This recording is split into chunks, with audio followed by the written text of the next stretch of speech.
मैं ज्योतिर्विद डॉक्टर गजेंद्राचार्य, प्रकाशक विशाल ज्योतिष कार्यालय 20-3 बोध गया मठ बैजनाथा कमच्छा वाराणसी से यूट्यूब चैनल के माध्यम से अपने सभी सब्सक्राइबर लोग के लिए तथा संपूर्ण देशवासियों के लिए अपनी 25 रचनाओं में यह स्वर्णिम रचना बृहद ज्योतिष रहस्य है, जो कि 5151 पृष्ठों में 5005 कुंडलियों से युक्त शुद्ध हिंदी भाषा में 5 खंडों में विभक्त है। इस ज्योतिष महाग्रंथ बृहद ज्योतिष रहस्य को इतने कलम अर्थात 525 कलम से मेरे द्वारा रचना हुई है। आज आप लोगों को जन्म कुंडली के षष्ठम भाव में चंद्र और बुध ग्रह को बैठने का फल स्पष्ट शब्दों में दर्शाने जा रहा हूं। जन्म कुंडली के षष्ठम भाव स्थित चंद्र और बुध के मेल से जातक शत्रुगण पर सदैव तत्परता पूर्वक विजय प्राप्त करने वाले होते हैं।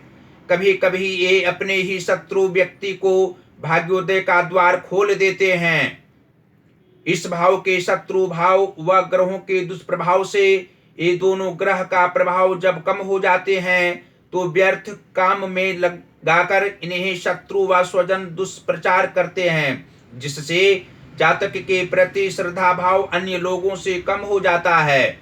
लेकिन जब चंद्र एवं बुध शुभ स्थिति में रहते हैं तो ये जातक अधिक सामाजिक कार्यों को पसंद हृदय से करते हैं, शुद्ध धनोपार्जन करते हैं, दूसरे के धन को ये स्पर्श तक नहीं करते।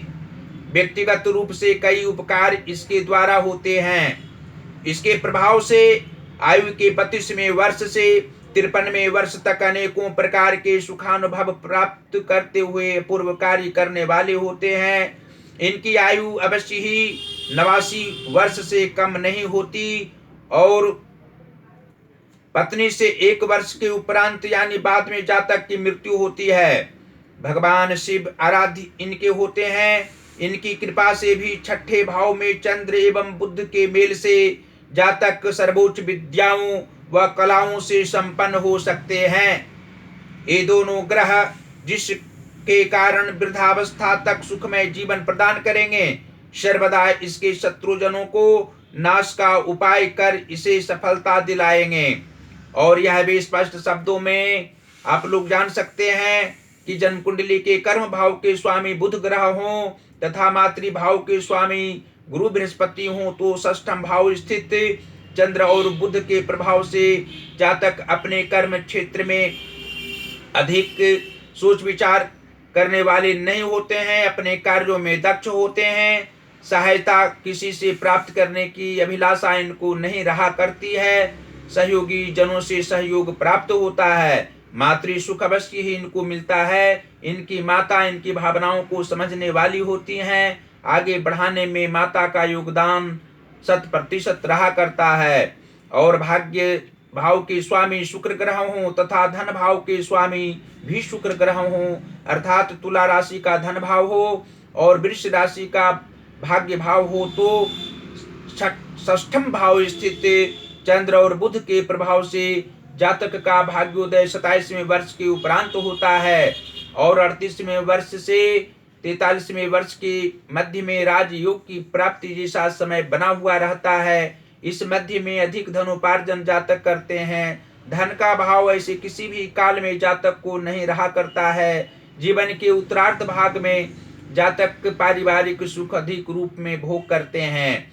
और जन्म कुंडली के एकादश भाव के स्वामी चंद्रमा हों तथा विद्या व संतान भाव के स्वामी अर्थात पंचम भाव के स्वामी शनि ग्रह हों तो छठवें भाव स्थित चंद्र और बुध के प्रभाव से जातक को लाभकारी व्यक्ति जीवन के पूर्वार्ध भाग के अंतिम समय में प्राप्त होते हैं। उनके कारण इनका भाग्योदय और अधिक रूप में होता है। जीवन के उत्तरार्ध भाग में जातक सुखमय जीवन व्यतीत करने वाले होते हैं। इनके पुत्र इनकी भावनाओं को समझने वाले होते हैं। पिता के अनुसार चलने वाला पुत्र होने से जातक को प्रसन्नता नित्य दिन बनी हुई रहती है। और जन्म कुंडली के सप्तम भाव के स्वामी गुरु बृहस्पति हों तथा लग्नेश बुध ग्रह हों तो छठवें भाव स्थित चंद्र और बुध के प्रभाव से जातक को दाम्पत्य जीवन में व्यवधान उत्पन्न नहीं होता है।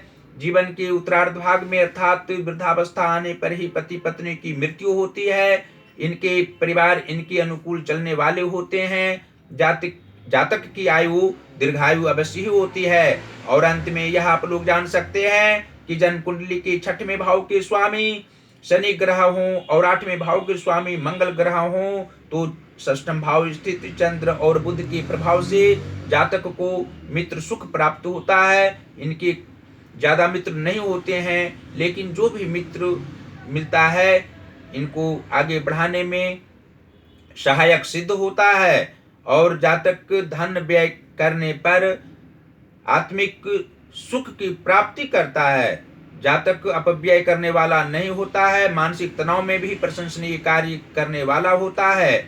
और नीच भावों में यदि उच्च ग्रह बैठे हों तथा शुभ भावों में अर्थात उच्च भावों में केंद्र में पाप ग्रह बैठे हों तो छठवें भाव अर्थात षष्ठम भाव स्थित चंद्र और बुध के प्रभाव से कुछ मानसिक तनाव उत्पन्न हो सकता है, शारीरिक कष्ट हो सकते हैं और आर्थिक समस्या भी आकस्मिक रूप में उत्पन्न हो सकती है। इसके लिए भगवान शिव की आराधना जातक को अवश्य ही करनी चाहिए।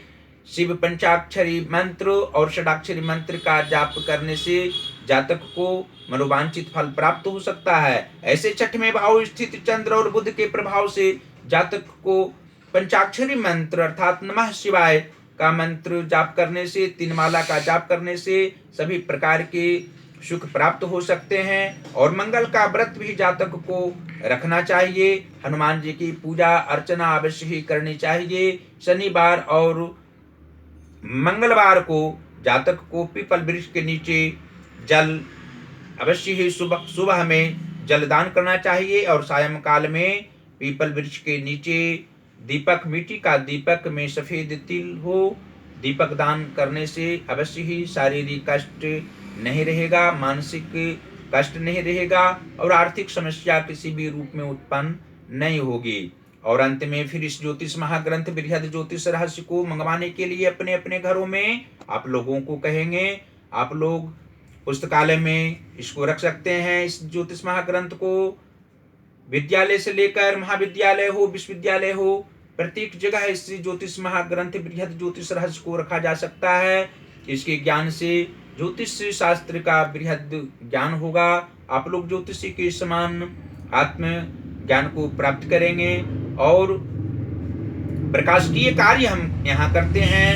हिंदी का पुस्तक यहाँ से प्रकाशित करा सकते हैं, संस्कृत का पुस्तक प्रकाशित करा सकते हैं, इंग्लिश का बुक प्रकाशित करा सकते हैं। हमसे सीधा संपर्क आप लोग कर सकते हैं। पहला संपर्क का नंबर है जो मेरा व्हाट्सएप नंबर है 94 51 22 87 और 47। दूसरा नंबर है जो जियो का नंबर है और मेरा पेटीएम नंबर है 88 40 76 17 और 92। आप लोग के संज्ञान में यह हम दर्शाना चाहते हैं कि अपनी 25 रचनाओं में 18वीं रचना जो वाक्योपदेश है 3333 वर्णानुक्रम वाक्यों में एक एक वाक्य इंस्टाग्राम पर हम दे रहे हैं। इंस्टाग्राम पर ज्योतिष महाज्ञान हमारा अकाउंट है। आप लोग अवश्य उस अकाउंट को फॉलो करें।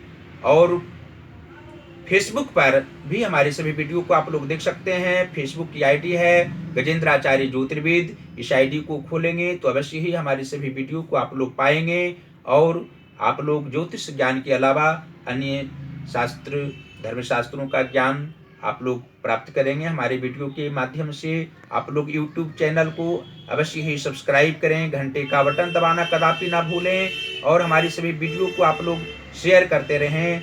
देवादिदेव महादेव श्री काशी विश्वनाथ जी की असीम कृपा आप लोगों पर बरसती रहेगी। आप लोगों पर माता अन्नपूर्णा की सदैव कृपा रहेगी। आप लोग सदैव स्वस्थ रहेंगे, प्रसन्न रहेंगे, परिवारगण के साथ निरंतर आप लोग प्रसन्नता में आह्लादित रहेंगे। और हमारी सभी वीडियो को देखते रहें और निश्चित रूप से जो ज्ञान हम आप लोगों के लिए जो प्रदान कर रहे हैं आप लोग इसका अनुभव करें और उस अनुभव करके अपने जीवन में अवश्य ही उतारें। आप लोग सुखमय जीवन व्यतीत करते रहें। धन्यवाद।